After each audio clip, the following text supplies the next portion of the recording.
Bonjour à tous. Dans cette vidéo, je vais commencer à vous présenter plus en détail chacune des principales structures caractérielles qui sont le fruit des travaux, des recherches de Reich, des bioénergéticiens et de la psychologie biodynamique. Ici, je vais juste esquisser quelques traits fondamentaux de ces structures. Si vous souhaitez en savoir plus, je vous conseille de lire cet ouvrage passionnant de Thierry Jensen, La posture juste. Donc, ces structures caractérielles sont la manifestation sur le plan de la forme du corps et de la posture d'une blessure, d'un trauma vécu pendant l'enfance ou la petite enfance qui va à son tour être en lien avec une peur fondamentale de l'être humain. La première structure dont je vais vous parler est la plus archaïque, il s'agit de la structure dite schizoïde. La structure schizoïde reflète la peur d'entrer en contact avec autrui. Elle se met en place très en amont, c'est-à-dire déjà pendant la vie intra-utérine généralement, lorsque le bébé va être dérangé par les stimuli venant du monde extérieur. Il va percevoir ces stimuli comme une véritable agression. Il va développer une peur, voire une terreur vis-à-vis de ces informations, de ces stimuli venant de l'extérieur. Et évidemment, l'accouchement ne va pas arranger les choses parce que le bébé qui aura déjà eu cette empreinte va se sentir véritablement agressé par tous ces stimuli, toutes ces sensations désagréables qu'il va traverser lors de l'accouchement. Donc ça va de l'intensité de la lumière, la sensation de froid, la douleur de la respiration, etc. Donc évidemment, le bébé à ce moment-là n'a pas beaucoup de possibilités de réagir face à ces stimuli désagréables qui lui font peur. Et il va donc, dans l'incapacité de fuir, il va donc se couper, se déconnecter de l'extérieur pour se protéger. Et c'est sa stratégie, et c'est la stratégie qu'il va continuer à mettre en place en tant qu'adulte. La personne qui présente donc les traits de caractère schizoïde va porter les marques, les signes de cette coupure, de cette déconnexion, et notamment au niveau du regard. Son regard va être absent, inexpressif, et on va avoir du mal, on a la sensation d'avoir du mal à connecter cette personne dans sa profondeur. Au niveau corporel, généralement, le corps typiquement schizoïde va être plutôt fin, mince, élancé, mais plutôt rétracté, comme replié, refermé sur lui. Ses membres vont être longs, fins, surtout les membres inférieurs, mais ses pieds vont avoir du mal vraiment à se poser au sol. Ce sont des personnes qui vont difficilement poser complètement les pieds au sol et qui vont avoir vraiment un problème d'ancrage. Ils vont être très peu ancrés et ils vont avoir une tendance à se déconnecter des autres et à fuir dans leurs rêves, dans leur monde imaginaire, dans leur bulle. Donc au niveau corporel, en plus de cette déconnexion, ils vont avoir des gestes plutôt maladroits et on sent que ces corps ne sont pas complètement habités.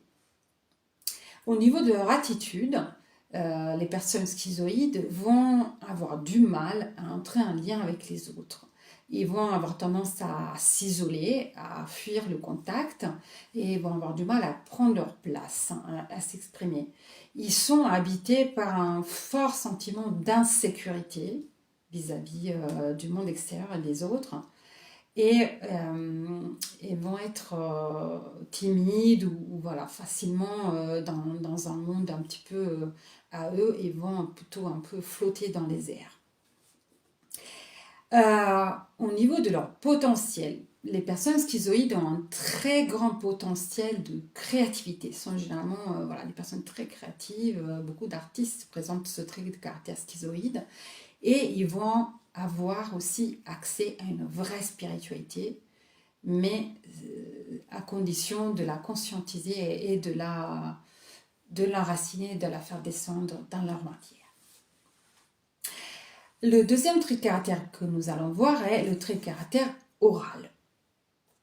Le trait de caractère oral se met en place dans les 15 premiers mois de la vie de l'enfant, au moment où l'enfant va être le plus dépendant de sa mère pour subvenir à ses besoins et notamment par rapport à la nourriture.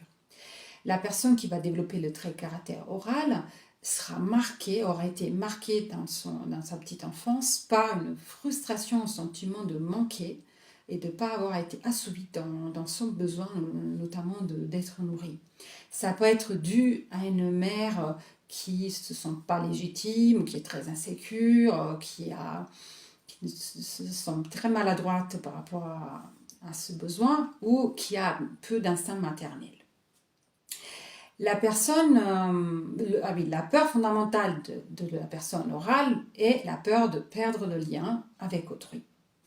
La personne ayant de l'oralité va avoir un corps plutôt fin, plutôt mince, mais qui va être comme effondré, comme affaissé. Donc elle va avoir une tendance sa tête va avoir une tendance à tomber vers l'avant, ses épaules vont être tombantes, son ventre aussi, ses genoux aussi.